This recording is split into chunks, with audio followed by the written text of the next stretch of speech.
facility that was brought to this market, and at that point in time made a lot of sense.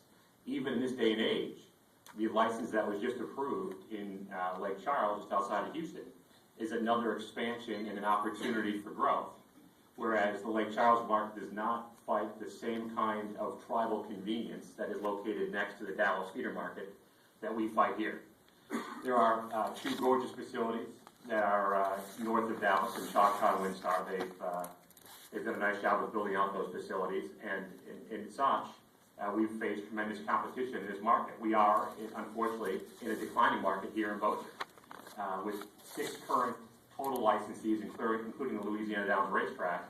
We've seen declines over the last couple of years that Mr. Atlantis has alluded to. And I think all you have to do is look to a market like Atlantic City, in a declining market such as AC, where they brought in a gorgeous product in the Borgata. And when that product was brought in, it was a game changer. Phenomenal facility. Anyone who's ever been to Atlantic City will go out and say that that product is just an incredible experience. The rooms are gorgeous. All the amenities are phenomenal. The restaurants are first class. And at the end of the day, you look at a market like Atlantic City, and has the Borgata grown that market? The answer is no. The Atlantic City market continues to shrink, including the gaming revenues of the Borgata itself, in a market where they face tough competition. And in that market, it's less about the reception, and again, it's more about convenience. And we face that exact same issue here in Bossier City. So, although the Borgata is a phenomenal product, although Caesars Entertainment has invested hundreds of millions of dollars recently in renovating the Harrah's Atlantic City property, another gorgeous facility, and the Caesars Atlantic City property, another gorgeous facility, all of that investment has not stopped the decline in Atlantic City. And in fact, when you look at that market, half of those casinos are in bankruptcy. And I guess my question to all of you, as you're about to take the vote this morning, and I know that you'll do that in the best judgment that you'll see fit, is have we done the homework? It just seems like we're rushing this issue. No independent study has been conducted. We have not seemed to do any research whatsoever as how this project will affect the other properties. And so as Caesars Entertainment, we are always for gaming expansion in markets that make sense, in markets that have opportunity for growth. In this market, this doesn't seem to be the case. At the end of the day, why not take a breath and take a few weeks to do an independent study and see how that will affect the industries in this market? I think you're talking more about just the gaming industry in this market, and you're talking about the horse racing industry as well. Will this product have enough of an effect on Louisiana Downs to take horse racing out of the Northwest Louisiana market? And if so, that would be a terrible shame.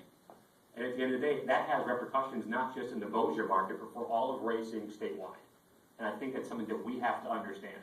So that what you guys are voting on today has something that has repercussions on an industry statewide. It isn't just racing in Louisiana Downs. If racing is somehow permanently affected Louisiana Downs, that has repercussions on the racing industry and the entire state, based on the timing of the schedules and the timing of the meets, and where the owners and trainers house their horses.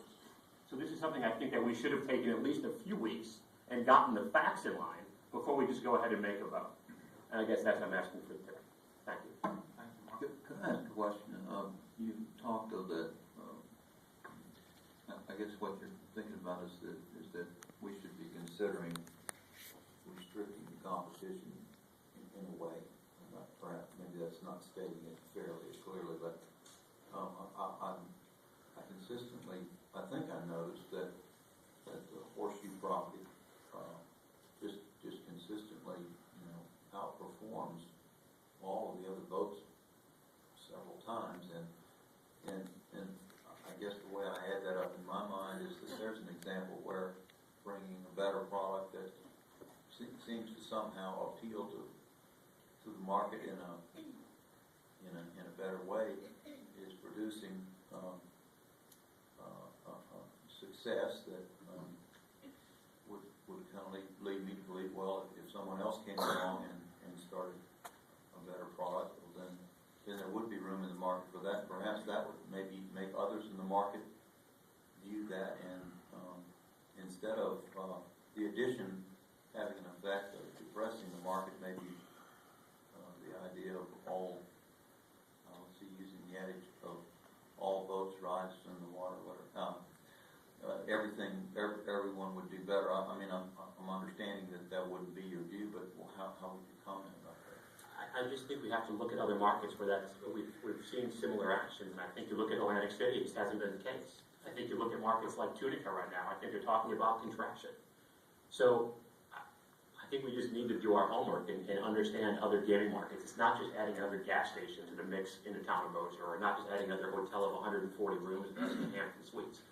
I think the gaming market is different, and I think that we need to, if we want to make an intelligent decision as a city, say to ourselves, we should do the homework and look at other markets that are of similar nature and say, building a product such as the Borgata Atlantic City hasn't taken all the ships and made them float. And so I'm very proud of the Horseshoe Casino, and I think certainly the market leader it has been for a number of years, and we continue to have, great success there, and we're continuing to spend money and capital at that property. We're about to transform the buffet at the end of this year. We're about to do a few other things with hotel rooms, but at the end of the day, I think a whole nother set of competition. I think we just need to look at that and say, does that make sense? It's not making sense in Atlantic City. There's other markets I think we could look to and say it's just not making sense. And so before we just vote without the facts, I'm not saying restrict the competition. I'm saying at least conduct a study. Let me ask you something, Ms. Rich. You made a comment just then that gaming is different than other industries in the area, with the exception of the fact that we have to pass a resolution to complete a gaming control board packet. I would respectfully disagree, because when we let Walmart come here, there wasn't a study done to see what was going to happen with mom and pop, because the only thing that's different, that would have been a free trade violation, and they'd have 3 greyhounds of lawyers coming from Bentonville if they'd been told no. And when Target came here, were they going to affect Walmart? Yeah, everybody's got to polish their act and compete. Since I've been on this council, it's been a long time, we've never interjected ourselves into the free market. And free market is that whether you're running a casino, a grocery store, a laundromat, a gas station, a hotel, you name it. It's all about competition and doing as good as the next guy. And even with all that competition in the other industries, we still enjoy sales tax growth every month.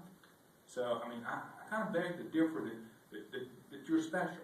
You're just another offering in this community. And that's your opinion, Mr. Jones. At the end of the day, all I'm saying is let's just do the homework. I'm not saying restrict the competition. I'm saying let's get the facts. And so that's all we're saying today, is let's get the facts before we make that hasty decision. Well, I guess that's my point today. Ultimately, in November, the voters will decide, correct? Absolutely. And our job, as I see it on the city council, is to allow the people to decide what they wish to happen in their community. This isn't my community, your community, it's the voters' community. I think that's why we're here today, is to allow the people to decide in this community what they wish. That's fair. You will have the opportunity to make your case, as well as Mr. Allen Lee's, to the voters.